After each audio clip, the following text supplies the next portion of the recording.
petition. I'm not sure what to do with that one. Okay. To sanction Muslim worship were issued in 2004 and 2006, but were immediately denied by church leaders.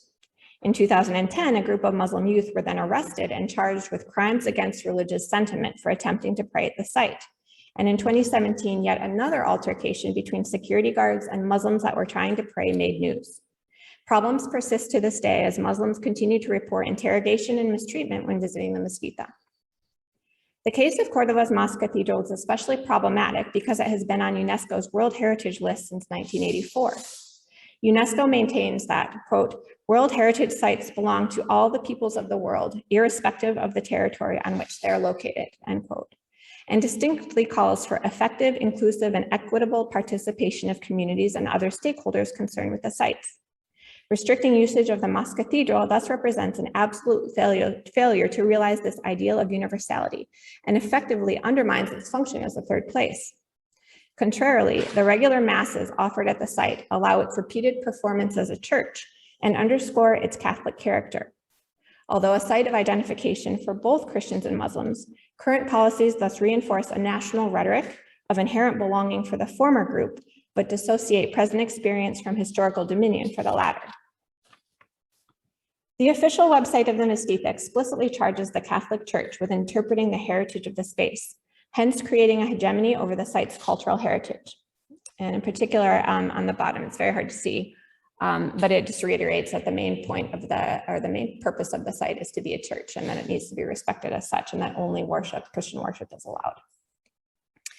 Sociologists Astor, Burkhart, and Griera, who have recently published on the controversies surrounding the Mosque-Cathedral, have pointed out that cultural heritage is typically considered a public good, and as such is subject to regulations aimed at preservation and accessibility to the wider populace.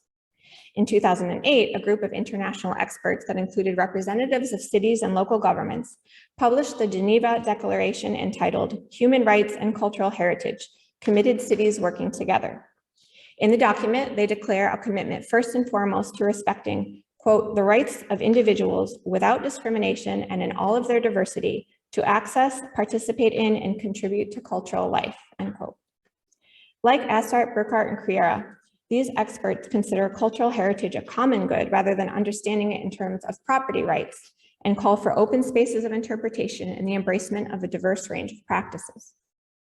Like Oldenburg, historian and activist Madariaga Orrea discusses the ways in which the centers of worship in Spain have traditionally functioned beyond the realm of the religious, serving as spaces of civic, social, and political congregation. He contends that the church's acquisitions via immatriculation have illicitly appropriated spaces like the mezquita from the people. Indeed, the idea of the people or pueblo has become central to the arguments against the Catholic Church. Rulings have determined the Mosque-Cathedral belongs to all peoples. Coalitions champion the ideal of common good, and the mayor calls for public ownership. By placing the pueblo at the core of their rationale, the actors involved are effectively appealing to the notion of the third place, public gathering places where people of all backgrounds should be able to convene and connect, and defend the right, and they're defending the right of the mezquita to operate as such. Building upon Radin's pivotal work that ties property to personhood, Carpenter, Katyal, and Riley likewise shift the focus toward people in their discussion of indigenous property, cultural property law. They argue that the model of individual ownership is too narrow in this context, and that cultural property claims are better understood through the paradigm of stewardship rather than ownership. Drawing from extensive political, legal, and sociological writings on peoples and peoplehood, they argue that peoplehood, quote, dictates that certain lands, resources, and expressions are entitled to legal protection as cultural property because they are integral to the group identity. And some cultural resources are so sacred and intimately connected to a people's collective identity and experience that they deserve special consideration as a form of cultural property, end quote. Acknowledging the rights and duties of multiple parties with respect to indigenous property, they rely on the notion of stewardship instead of recurring to the idea of ownership and the emphases of exclusion and alienation thereof. Citing corporate, environmental, and indigenous literature, the stewardship model they propose justifies indigenous people's cultural property claims based on their fiduciary responsibilities toward cultural resources, thereby underscoring the rights of those without official title and possession. The exercising of rights and duties independent of title and fact forms the basis of cultural stewardship and integrates a group-oriented view of custody and the concept of mutual trusteeship. Quote, enriched by a view of the interdependence between present and future generations and between different peoples, which acknowledges the fact of global cohabitation and mandates a sense of shared responsibility, end quote from Carpenter. Stewardship theory is thus directly applicable to the case of the Mosque-Cathedral. One of the focuses of static stewardship, in fact, is, quote, an interest in ensuring continued access to and preservation of a cultural resource for prayer, like a sacred site, end quote, and again from Carpenter. Recognition of the Mosque-Cathedral as a third place and acknowledging the functions thereof thus favors the stewardship approach, which may serve to reconcile competing interests by prioritizing preservation over private ownership. The interrogations, altercations, and arrests in the Mosque-Cathedral are both an attempt at historical whitewashing and manifestations of widespread Islamophobia in Spain. Multiple reports of late have detailed hate incidents across the nation, and although the specific numbers vary, a significant rise in Islamophobia in recent years is consistent across these reports. Spain's Interior Ministry cites 103 discrete instances of Islamophobia between 2017 and 2019, for instance, an escalation of 120% during the 2-year period. Many attribute this marked increase to the 2017 terrorist attacks in Barcelona and Cambrils and the growing association between Muslims and terrorism, which has led to pervasive hostility toward the spaces and symbols of Islam. Muslims in Spain consistently experience physical assault, verbal disparagement and threats, vandalism, harassment at the workplace and in schools, and media slander. The government's latest 2020 report on Muslim discrimination acknowledges the severity of the issue and outlines a plan of action to combat Islamophobia. Yet many perceive a lack of commitment to this agenda and argue that the numbers presented in the reports are misleading and represent only a fraction of the actual cases.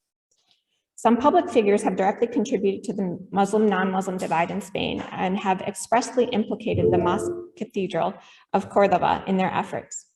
In 2019, Vox party leader Santiago Abascal delivered a message outside of the mezquita, claiming that Christian worshippers were being bullied and were suffering at the hand of lefties and Islamists.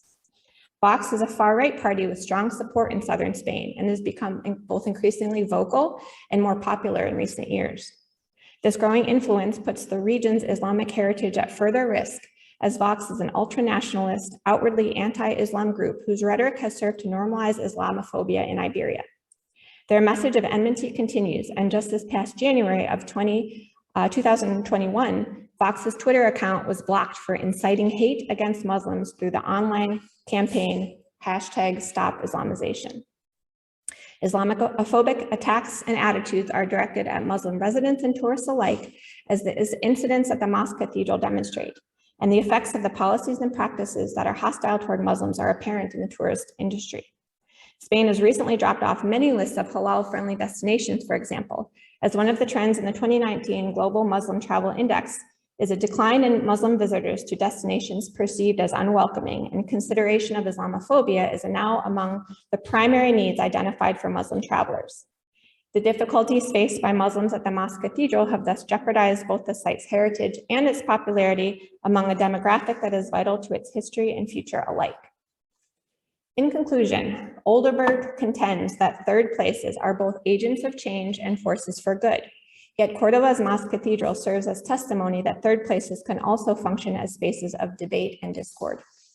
The policies and practices of the Catholic Church have undermined the universal value of the space and reduced a sacred place to a trophy of conquest. The Church continues to act as sole narrator of a site fundamentally defined by polyphony, and in order to justify its exclusionary actions, it has presented a narrative in which Islamic Spain is an extraneous era of Spanish history.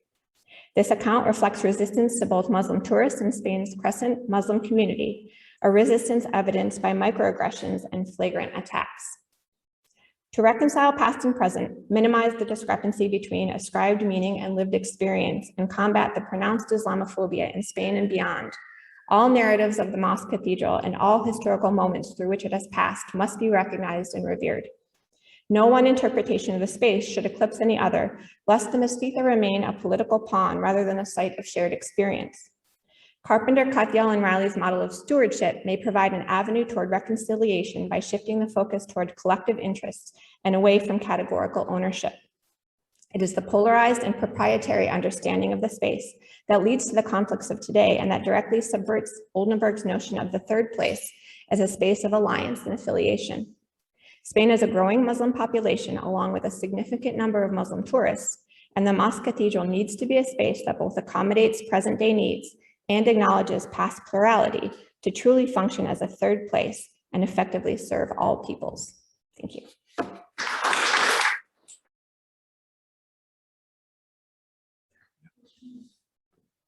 Right, thanks.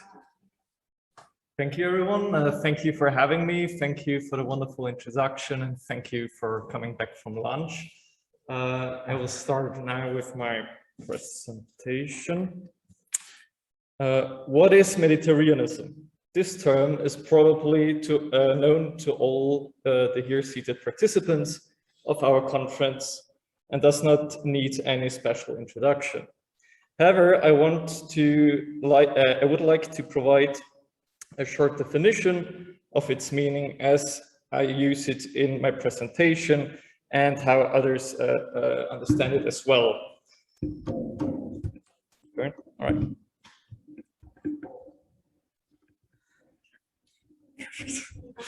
Right.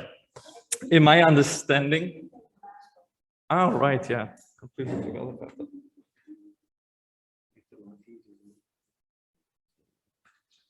There we go. Better? All right. In my understanding, and in many others, Mediterraneanism signifies a concept of a shared cultural or be it ethnic identity. The idea is that Mediterranean people pertain to a special type of society which is different from others. Such concepts were conceived in antebellum racial theories, like for example by Giuseppe Serci, or in post-war Mediterranean studies, often following an ecological argument after Fernand Braudel. Through increased interaction and the common trading and academic network, Mediterranean regions would converge in a certain aspect of life and because of their climatic and geographical vicinity.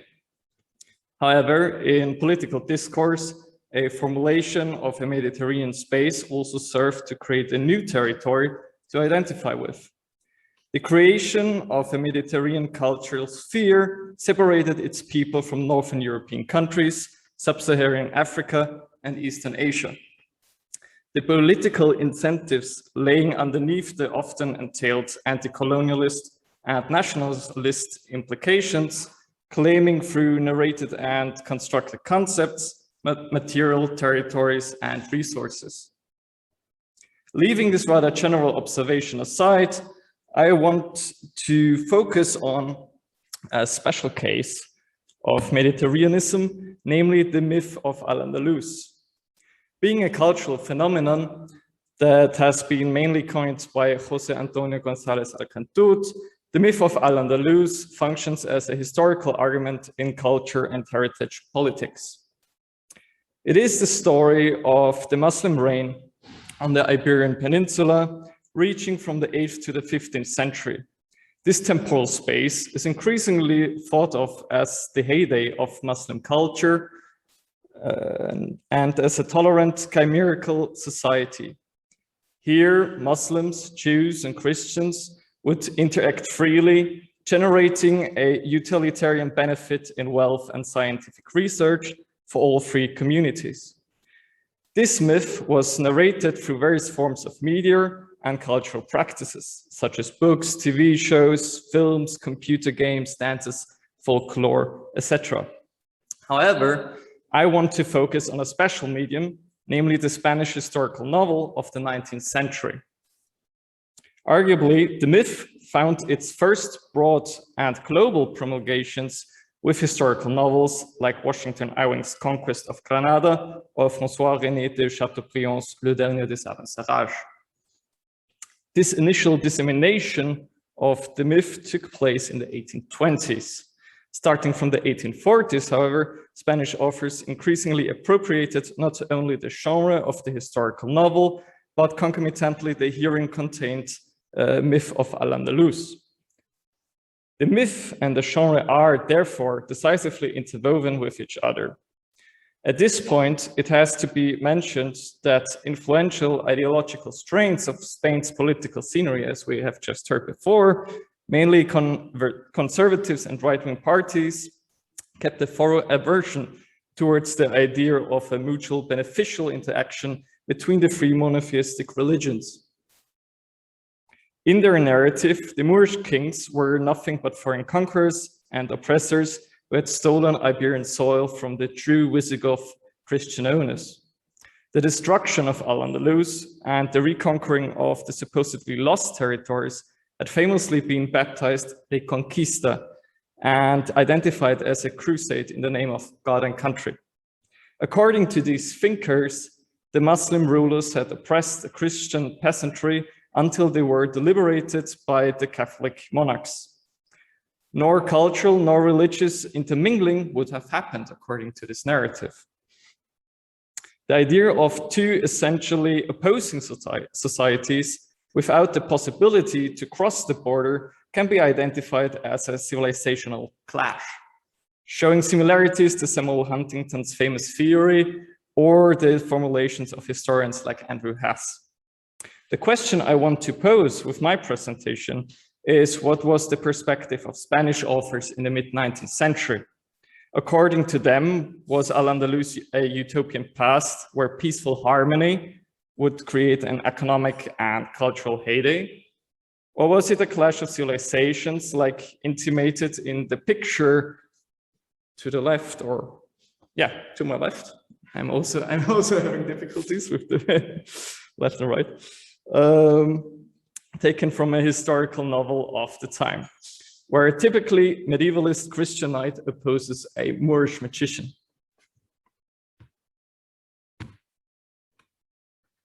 I managed to, right. To find an answer to the question why authors choose to write the myth of Al-Andalus in the way they did, we have to root their worldview in the historical context of the mid-19th century Spain. After the Napoleonic Wars, Spain at first returned to restorative monarchical absolutism. But it soon turned out that a simplistic return to the anti-Napoleonic traditional order, being backed by conservative forces like nobility and clergy, was not possible. In 1820, liberal forces revolted and coerced King Ferdinand VII to sign a new constitution which would stay valid for another 3 years. In 1823, monarchists succeeded in toppling the liberal constitution and reinstating an absolute monarchy. French forces supporting their Bourbon relatives on the peninsula crossed the Pyrenees. After these initial conflicts, the Carlist Wars separated the formerly estranged parts of Spanish society for the rest of the century. On the one side, liberal progressive voices declared their support for the young Queen Isabella, who can be seen here in the left corner. Her face became a symbol for growing secular, lost my line here. Her face became a symbol for growing secular nationalism and new laws that were supposed to bolster an urban bourgeois economy, to befriend the working class and to pacify the majority of Spain's rural peasantry. On the other side, Carlist forces favored traditional feudalism and a classical influence in supposedly secular politics. In the 1850s, the time we will focus on in this presentation, Isabella was reigning relatively securely after her generals had won the Second Carlist War decisively. Financial and martial support was coming from Britain and France. Also culturally, a strong influence was soon to be felt traversing the Pyrenees or the Atlantic. A new form of secular nationalism, as introduced by Napoleonic gunpowder and pamphlets, soon holds sway. The literary movement distanced many politicians and authors from the Catholic Church and made it possible to include Moorish Muslim history into Spain's national theology, or history. Furthermore, this national revival was caused by the loss of transatlantic colonies. The predicament of an imperial identity fostered a national trend as a surrogate measure. The gaze of Spanish economic and colonial policies wandered from global oceans to nearer regions, meaning the Mediterranean and Northern Africa. Historical fiction began to build the narrative of a common past of Spanish citizens and their Mediterranean neighbors. The formulation of external family relations to other countries was deeply intertwined with a regional Spanish and especially Andalusian folklorism. An Orientalist ordering stemming from European art and literature was reappropriated and declared to be one's own heritage, while French authors like Alexandre Dumas or Victor Hugo had described Spain to be Oriental and/or African. Spanish authors of the mid-19th century received these ideas and reformulated them to different ends. Instead of exoticizing an exterior other, authors of the Spanish historical novel used Orientalized stories of Al-Andalus to form their own natural felt folklore. This literary practice served not only to create a nationalist connection to Spanish soil and the Andalusian region in particular, but additionally claimed territories beyond the Straits of Gibraltar. The outbreak of the War of Africa in 1860 did not shock its contemporaries. It was rather felt like a natural development. Propagating these concepts, using stories of Moorish Al-Andalus as nationalist and imperial folklore, historical novels enjoyed the far-reaching popularity in Spain's literary scene. Influenced by Washington Irving, Chateaubriand, and Walter Scott, the gentleman you can see on this slide, many tried to eternalize Spanish history through prose narration.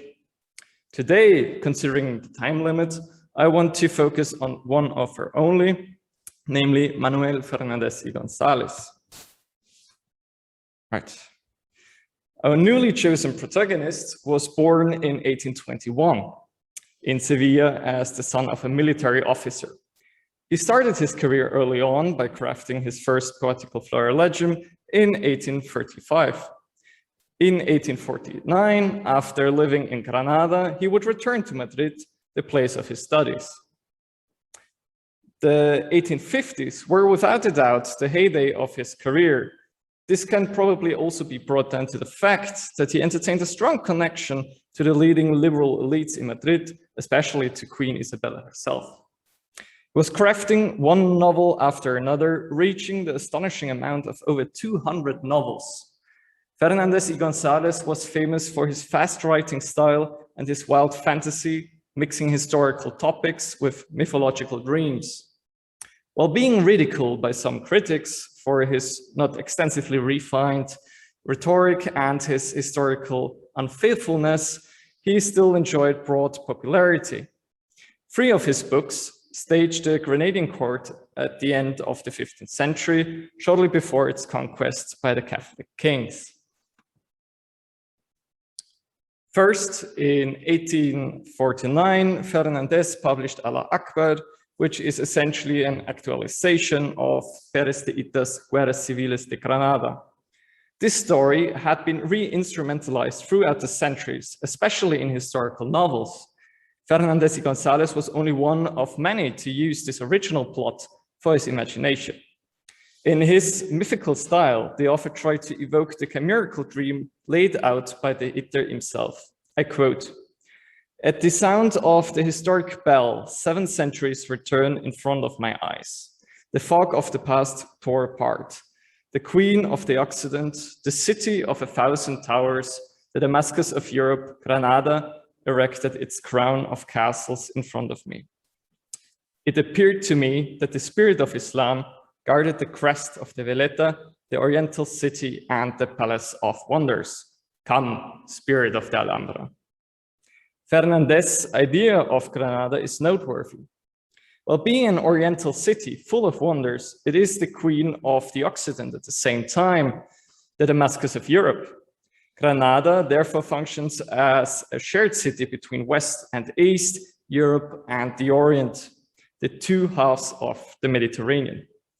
A clash of cultures is, at least in the novel Al-Akbar, nowhere to be found.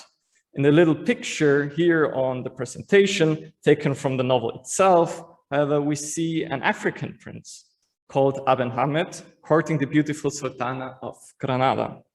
In the book, she would favor him, but was already betrothed to the Sultan of Granada, Boabdil, the Moorish king that observes them in the back. Eventually, the proud but loyal African noble savage is found guilty of treason for trying to seduce the Sultana and decapitated by the men of the king. The main opposition in this first novel is not between Spain and Moors, but between the decadent court of the Alhambra and the uncivilized but noble Africans.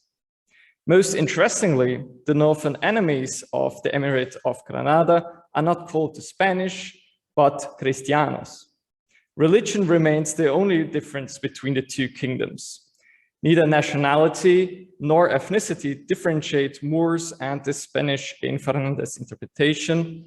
Thus, the Moors of the past are equally Spanish as they are Christian, as are the Christians.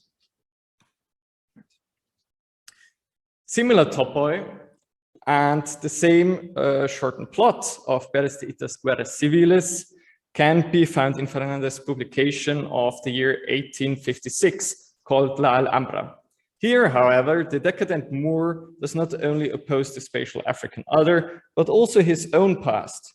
In the picture to the right or left, we can see Musa symbolizing the heroic past of Al-Andalus, contrasting the languished Boabdil, one standing ready for action, the other being spoiled by sublunary pleasures. The comparison between past and present, Musa and Boabdil, constitutes also the main plotline of El Laurel de los Siete Siglos. Published in 1858, here Musa is the last hope of the Moorish kingdom, but as it is typical for the tragic hero, he fails in his mission and thus succumbs to the destiny, just like Al-Andalus itself. This short citation probably depicts Fernandez's esteem for Musa better than I could ever describe it. I'm quoting now again. Only one valiant remained on whom all eyes and hopes were fixed. Without his dire horoscope, he might have made out of the Alpujarras, the Asturias, and would have become El Pelayo of the Moorish people. This man was the emir of the Granadian riders, Musa ibn Abil Ghassan. In Fernandez's historical worldview, every civilization had its time, its hero, and its victories. This version of the myth of Al-Andalus is thus inserted in a tragical meta-history where one society succeeds another, making the fall of Granada a natural event. According to this perception, progress started in the Orient, only to follow the Arabian riders to Al-Andalus. The Muslim kingdoms of the Iberian Peninsula would hand over the torch of enlightenment to Spain, which was only different and superior through Christianity. Fernandez y González redeployed the myth of Al-Andalus laid out by former texts and novels. This served firstly to incorporate the Moorish past into a Spanish national history, enriching it with additional prestige and legitimizing ownership over Iberia. The author used historical fiction to reassert a collective identity that became increasingly questioned because of Spain's dire situation in the 19th century. Most interesting, however, is the increased involvement of African characters in the story of La Toma, the fall of Granada.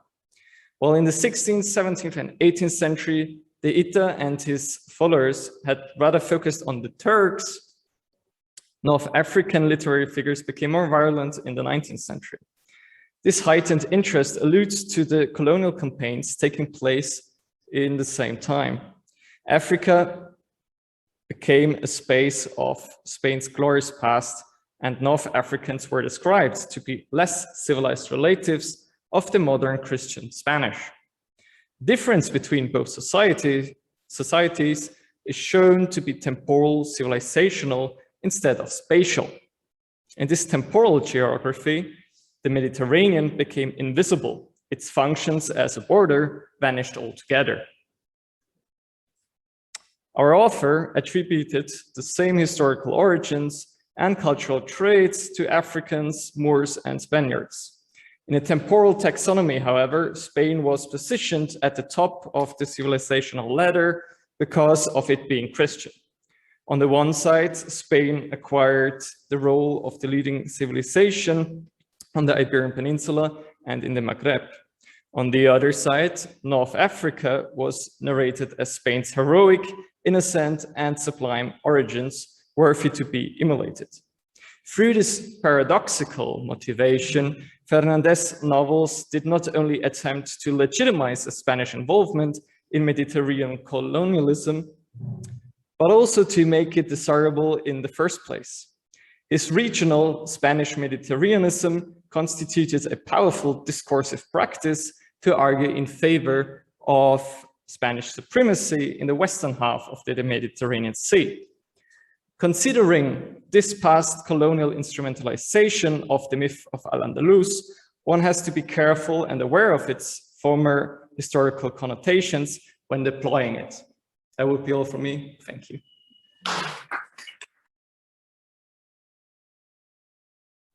Thank you very much. Just a moment.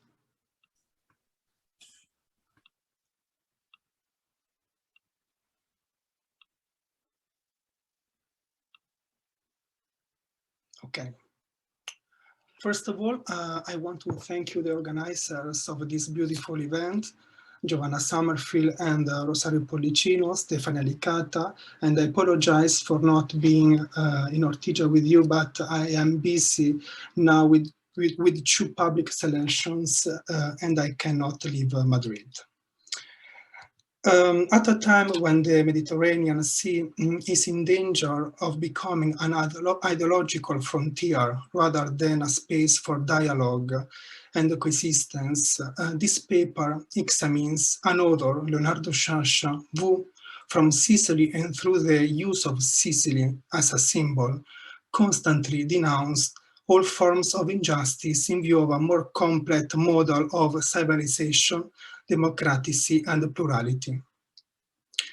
In 1979, in an interview with Marcel Padovani, later published under the emblematic title Sicily as a Metaphor, Sciascia explained that his civil sensitivity must be traced back to his anti-fascist experience, which in Mussolini's autarkic Italy found a way to mature following the news coming from the nearby Spain, devastated by the civil war. Reading the parishes of Regal Petra, we can rediscover the passion that characterizes the ideological choices of those years, during which Spain served for the 15-year-old Sciascia as a mirror that allowed self-reflexivity and understanding.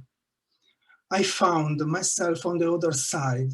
Now, those names of Spanish cities were thrilling me with passion. I had Spain in my heart. Those names, Bilbao, Malaga, Valencia, and then Madrid, Madrid under siege, they were love. Even today, I pronounce them as they flourish in a memory of love. And Lorca shoot, and Hemingway, who was in Madrid, and the Italians who, in the name of Garibaldi, fought on the side of what they called the Reds. Thinking about those years today, it seems to me that I will never again have such intense, pure feelings in my life. Therefore, together with the anti-fascism, Sciascia also discovered his Hispanophilia. Soon he began to study Castellano on his own and to read classics such as El Quijote, the Spanish essayists of the early 20th century, such as Ortega y Gasset, Eugenio d'Ors, Américo Castro, Miguel de Unamuno, and the poets victims of Franco's persecutions, from Antonio Machado to Federico García Lorca.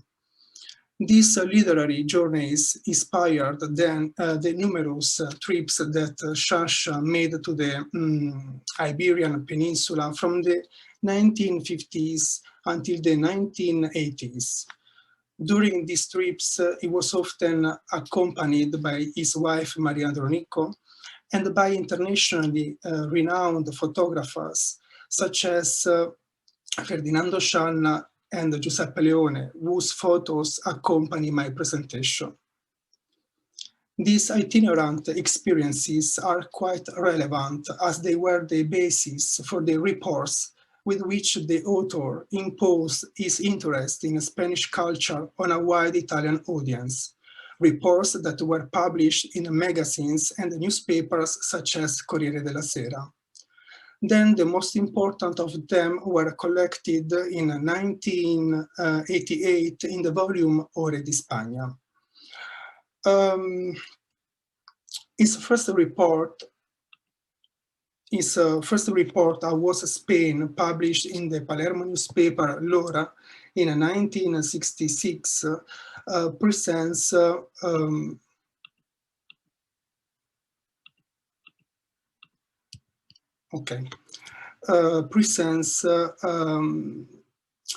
the characteristics that will distinguish the overall Iberian imaginary of Sciascia. First, the thematic centrality of the civil war.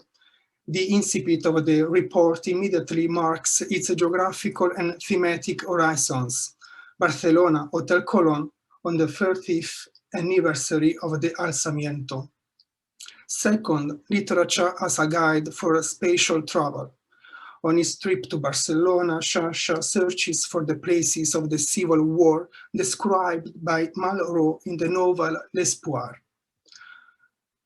Third, the frequent comparisons between Spain and Sicily, between their present and their past. These comparisons are not limited to the ethical civil sphere, but also opens up to artistic and linguistic issues. For example, Sciascia compares the colorful ceramics of Gaudi's architectures in the Parc Güell in Barcelona with the mosaics that he used to create when he was as a child from the shires of old dishes, shires that were called lixari. And then Sciascia speculates that this name may derive from the Spanish lijar, to make shine. At the end of these impressions, the author states quite significantly, rediscovering these elements of tradition and memory of Spain as of Sicily is something that moves me. Clearly, therefore, the words just quoted confirm that the constant comparisons in Sciascia's reports are aimed at the familiarization of the Spanish stranger through the similarities with his native island, at any rate with Sciascia's experiential heritage. And this process preserves these pages from the cliché and the exoticism often used in Europe to talk about Spain and Spaniards. Above all, Sciascia's imaginary distinguishes itself from the many stereotypes and prejudices that have encouraged in Europe since the High Renaissance age, the so-called anti-Spanishism.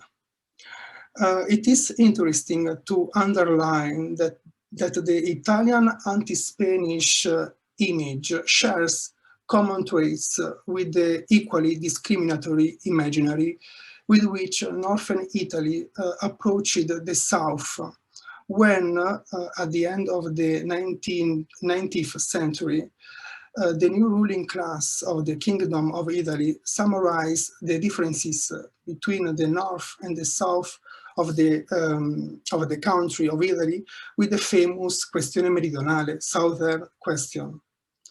In addition to the sun, these lands were discursively characterized by picturesqueness, laziness, a poor moral sense, a religiosity burdening with superstition, inefficiency. economic and civil inertia. The otherness against which this alleged deficit of modernity is evaluated is obviously that of the Northern European societies. In these discourses, the African metaphor is also particularly recurrent. For instance, Luigi Carlo Farini from Romagna, after being sent to the south of Italy as a lieutenant, he wrote to Cavour in 1860. But my friend, what countries are these? What a barbarism! This is not Italy, this is Africa. The Bedouins compared to these Boers are models of civil virtue. Regarding Spain, Vittorio Alfieri wrote in his autobiography, in the chapter dedicated to his Spanish journey, that he had traveled through the bad roads of that whole African kingdom. The testimony of Alfieri, a writer who grew up in the culture of the Enlightenment, is particularly significant, as it allows us to contextualize these representations within a broader discourse, which involves the approach of the north of Europe towards the Mediterranean tout court. The African metaphor, in fact, had already established itself in European culture precisely to express the anti-Spanishism. In fact, Victor Hugo wrote, "L'Afrique est à demi asiatique, l'Espagne est à demi africaine. Consequently, l'Espagne s'encore l'Orient."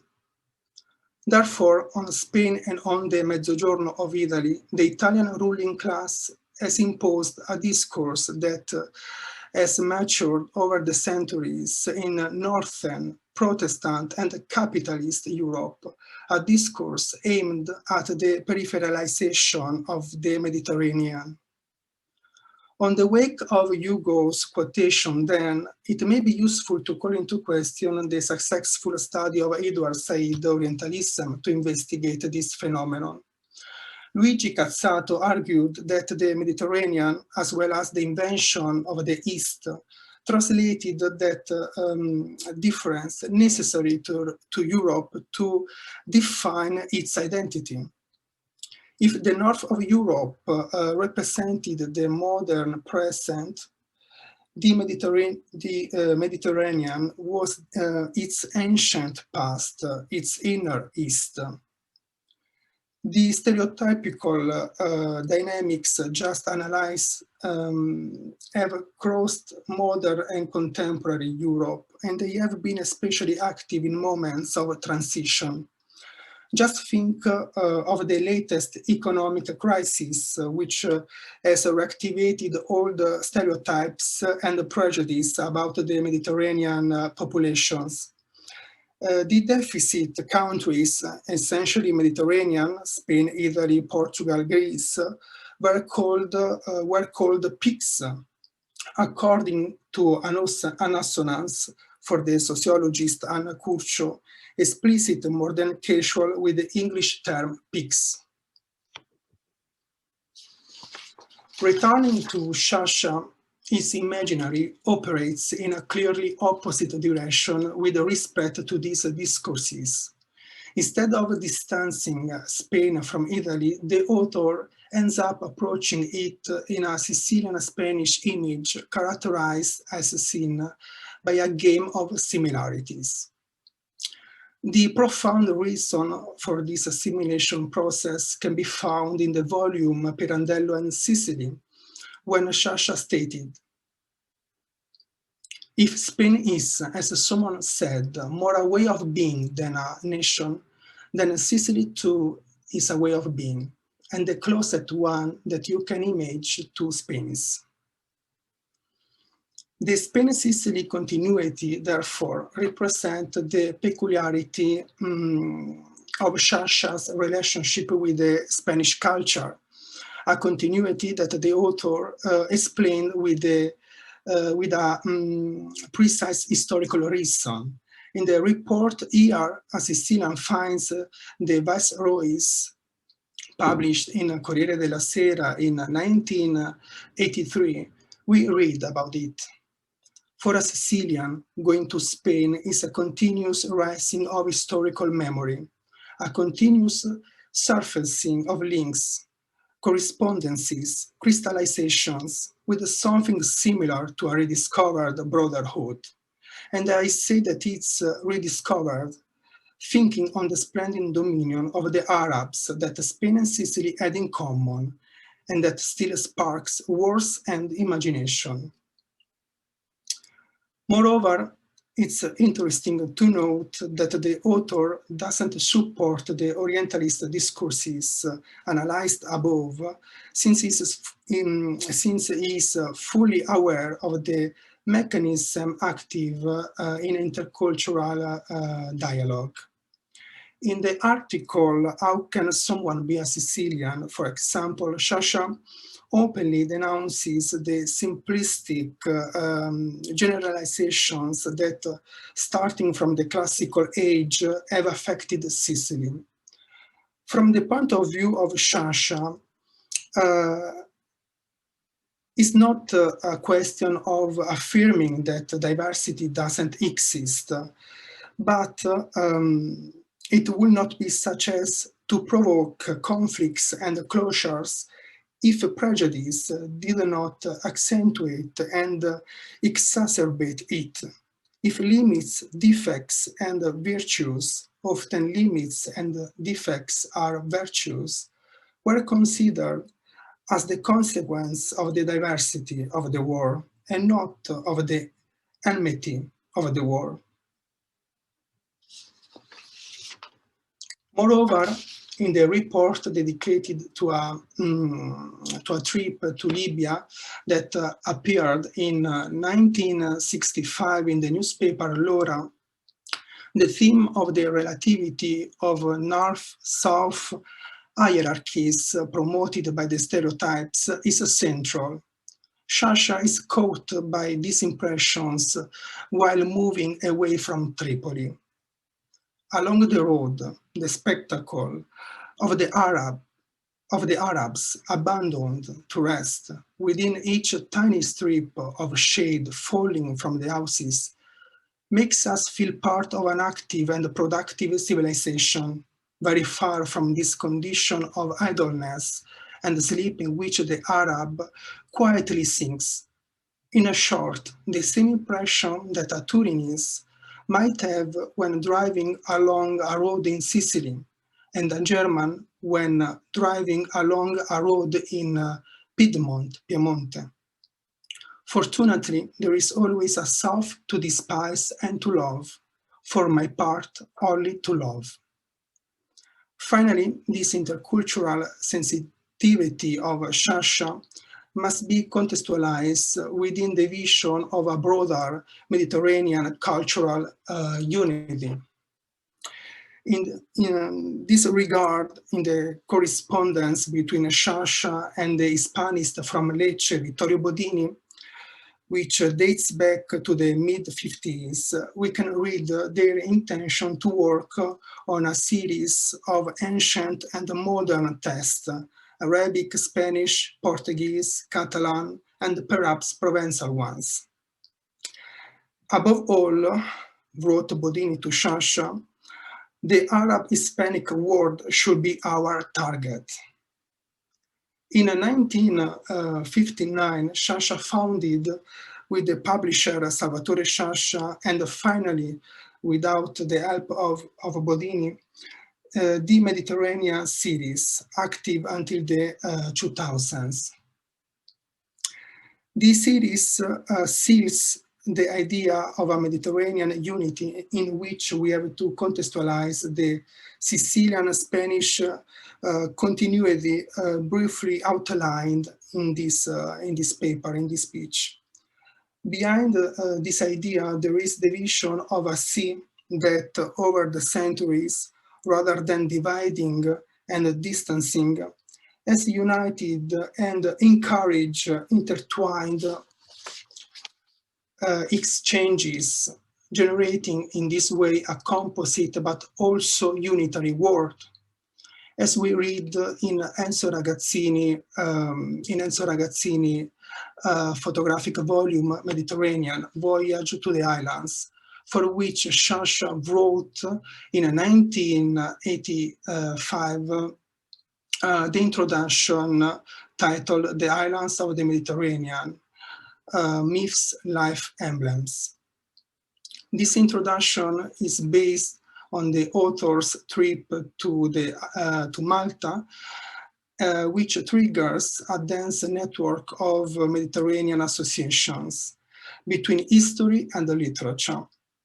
Finally, the introduction is followed by a short anthology that, in Sciascia's intentions, aims to exemplify in literary terms the essential point of a possible and desirable discourse on Mediterranean unity.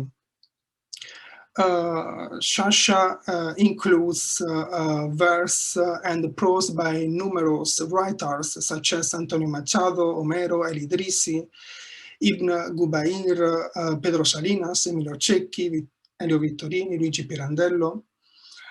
With these editorial initiatives, Sciascia proposes the idea of a heterogeneous Mediterranean, to use the category by Fernand Braudel.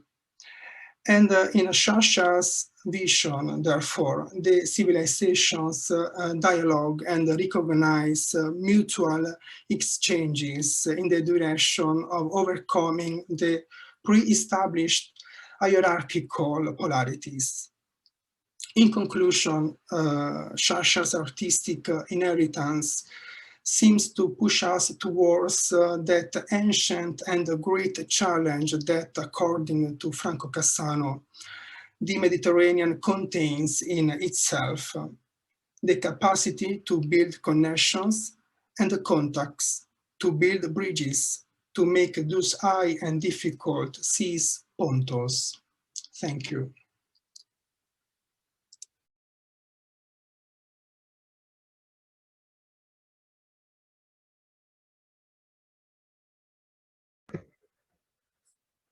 Hello, everyone. Good afternoon to everyone. Can you hear me? Yes? Okay, great. Okay, so first of all, I would like to thank you, the organizer of this wonderful conference, Dr. Summerfield, Dr. Pollicino, and also thank you very much for this introduction. Before I start, I would like to show you the map of I'm not sure if you can see my screen. I would like to show you the map of the Spanish-Moroccan border, and in particular where Melilla and Ceuta are located. Melilla and Ceuta are two Spanish territories located in Africa, and today I'm going to talk about Melilla. This article explores the perspective of the women from Melilla at the Spanish-Mediterranean border by analyzing the documentary Bearing the Burden, The New Women of Melilla, made by DW TV, which is a German multilingual TV news. The documentary Bearing the Burden is a political tool that aims to denounce the working condition of women in Melilla and contributes to the debate about gender and border studies, as well as the peculiarity of the Spanish-Mediterranean border. I argue that Bearing the Burden shows the semi-permeability of this border according to Ferrer-Gallard's concept, and considering the undocumented, but also documented flows of people and goods, I add that this semi-permeability influences the constant change of the idea of the Mediterranean space, which is in between. Indeed, it's not by chance that the name of this sea represents exactly this meaning, a sea in the middle, surrounded by lands. Those lands are important because, as Braudel said, they are different to one another, and in their differences, They form this particular Mediterranean space in which each country has their peculiarity. The documentary analysis sheds light on how power is exercised and contested through the territory in between Morocco and Spain as a peculiar political space. And here, as you can see, I'm going to show you this image where you can see the border that divides Morocco and Spain. And as you can see, Melilla is really part of Morocco in terms of geographical situation. Even if critics have used these theoretical frameworks to produce groundbreaking and sophisticated studies of other geographic areas, an analysis of the phenomenon of women in Melilla, as well as a reconceptualization of the concept of the Mediterranean, can still be developed in the political and socio-economical situation of the two Spanish enclaves present in the geographical territory of Morocco, Melilla and Ceuta. Bearing the Burden is a pivotal documentary because it brings to light these relationships, and in doing so, give a voice to the porteras, the porters, human carriers. They carry heavy goods every day at the border between Morocco and Melilla.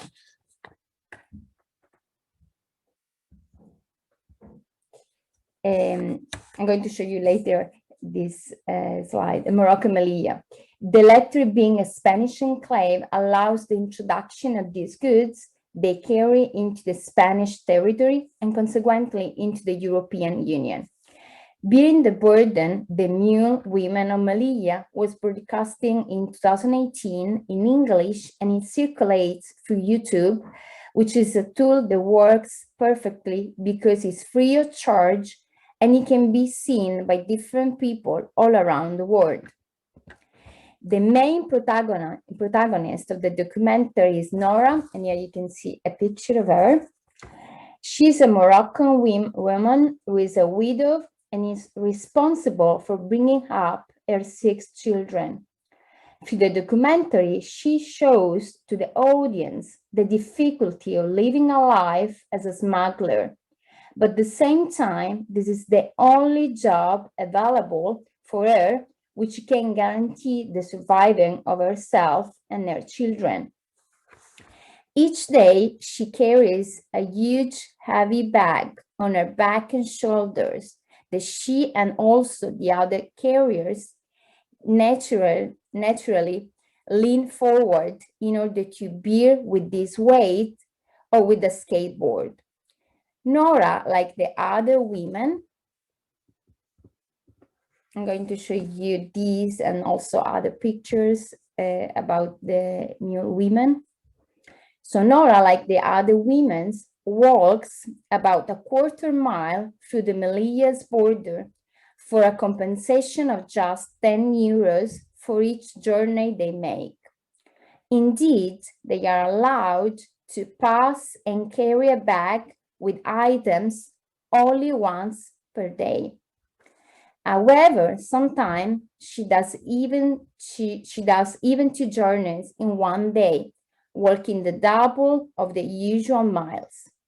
She attempts the second journey with the hope that the policemen at the border are more lenient and allow her and the other women to do the same job. The second passes in order to earn for that 20 euro. I'm showing you other picture about them.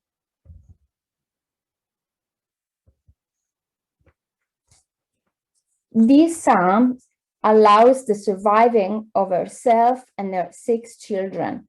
This is not an easy job for many perspectives, and in the documentary, she affirms, and I quote, "It's tiring, you just need to keep going. I will never let my children to do that," unquote. But she's one woman among many that started this job to satisfy the needs of her family. However, this is becoming also a job performed by men who were not able to find an alternative one. The focus here are the women, which are definitely treated as a mule. Even if they are not obliged to work as porteras, according to them, there are not many choices for alternative jobs, especially for women. So even if today this inhuman job is also being performed by men, I would like to stress how the men choose this job because of the possible earning that I would like to stress again does not allow for a lifestyle above the average. However, for the economy of Morocco, is enough for a family to lead a very basic lifestyle. Women do not have many possibilities of finding a job because of the preference to let men work first. It's important also to say that women in Morocco do not receive the same level of education as men, which make them less specialized in a job market and consequently more vulnerable as indicated in the documentary. Even if the literary rate is increasing according to the Human Rights Watch, there is still a gap between men and women, and also it has to be considered that women in rural areas receive less education than the ones that live in an urban area. Another fact to consider is the use of the Berber language in the rural areas instead of Arabic, which is the language used in school. This can discourage the attendance of school from some girls, even if teachers are probably able also to speak in Berber. The linguistic factor, as well as the organization of society like the Moroccan one, in which women are supposed to take care of the house and family, contribute to a system that is uneven. It's evident that gender inequalities here play an important role, above all when there are less jobs available in a country.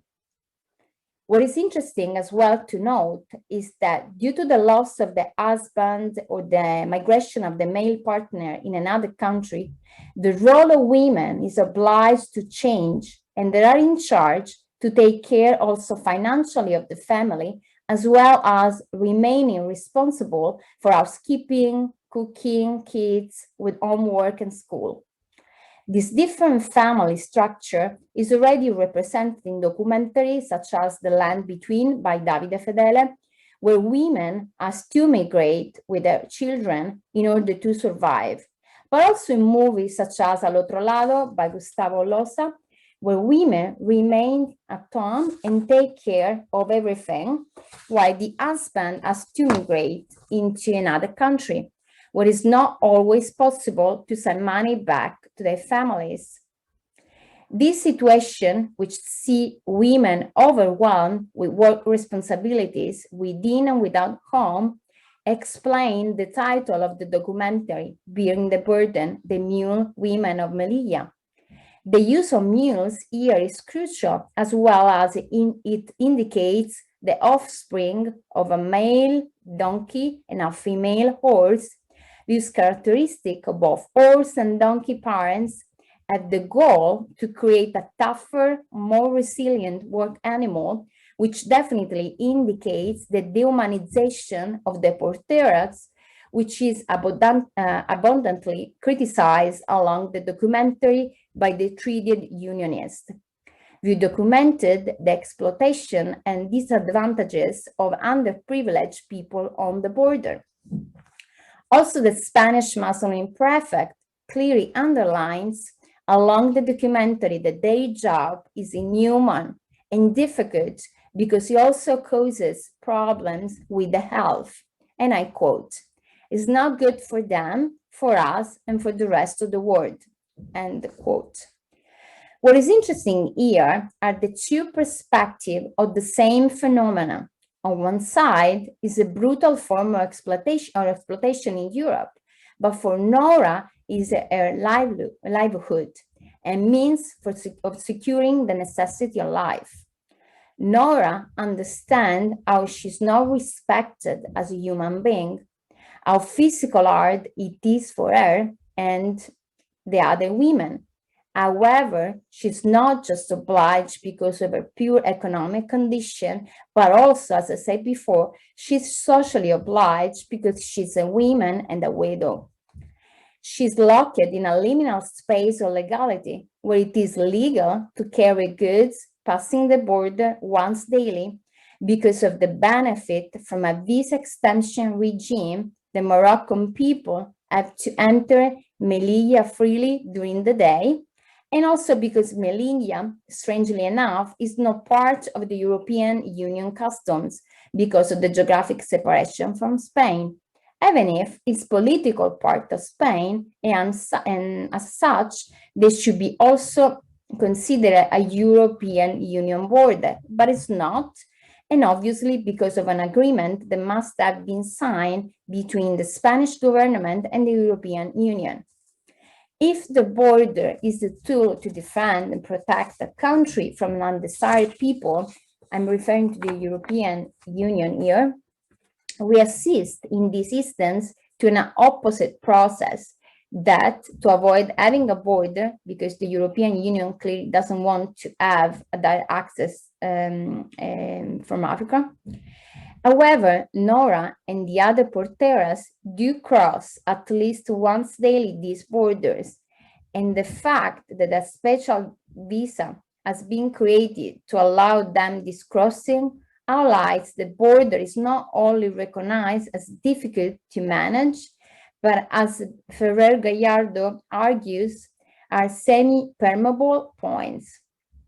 Ferrer Gallardo, in relation to Melilla, says indeed that, and I quote, the notion of semi-permeability also becomes evident in the analysis of the massive non-legal flow of goods across the enclave borders. The free port status acquired by Ceuta and Melilla in 1863, beneficial tax condition, and the strategic location of the harbors have gradually given rise to what Planet calls the hypertrophy, an abnormal growth of the commercial sector, end of quote. The entry of goods from Morocco to Spain is indeed a phenomenon that helps Spanish economy, and which also underlines the inequalities of the Spanish-Moroccan border. The expansion of the Spanish territory from Melilla and Ceuta definitely indicates the fluidity of borders, as San Pedro and Dabrodere indicated, but also, as Ferrer Gallardo shows, the Iberian borders are mobile. He talks about border of expansions, referring to the borders imposed by the Reconquista. They were subject to change and expanded as Spain's influence grew. On the other hand, in the African side, they were born of contraction. As you can see, obviously, the African territories reduced. Indeed, borders are not expected to stay the same over time. There are numerous factors that influence the changing of borders: politics, war, discovery of new territory, economic interest, political agreements. And because of these dynamics, I argue that the idea of the Mediterranean space is changing accordingly. If the Mediterranean is a space, must have a limit at some point, and this limit cannot and should not be simply geographic. We are talking about history, politics, economics that build the Mediterranean region through the simple national belonging. Melilla and Ceuta indeed show how the national belonging is not only hybrid, but at the same time recalls a process of colonization in contemporary times. How is it possible that Melilla and Ceuta are part of the Spanish territory, but at the same time the border are not part of the European Union? It's clear that these two borders, Ceuta and Melilla, are purposely used as an extra filter for migration through land between Morocco and Spain. This closure is obviously the fact to push people to cross the part of sea which separates Ceuta from Tarifa, the two closest shores, by unprofessional boats, with the consequence that all we know. The Mediterranean border is seen by controversies of this border. The Border Patrol Force is in charge to monitor the traffic of goods between Spain and Morocco, where the border is marked by various sections and signs, and where fences are getting higher and higher, to avoid migrants' entry in Melilla illegally. But for commercial purposes, the restriction is to allow the moving of the porteras and goods from one side to another. To conclude, I would like to add the inverted movement for business from the Western country to Africa. The business of Mohammed Abdelkar, which imports all clothes from Europe and Asia to Africa, as is the owner of a warehouse, is important because we are talking about second hands, clothes or shoes, destined to the third world. This marks an exchange of goods that emphasize not only a different kind of economy, but also remarks inequalities.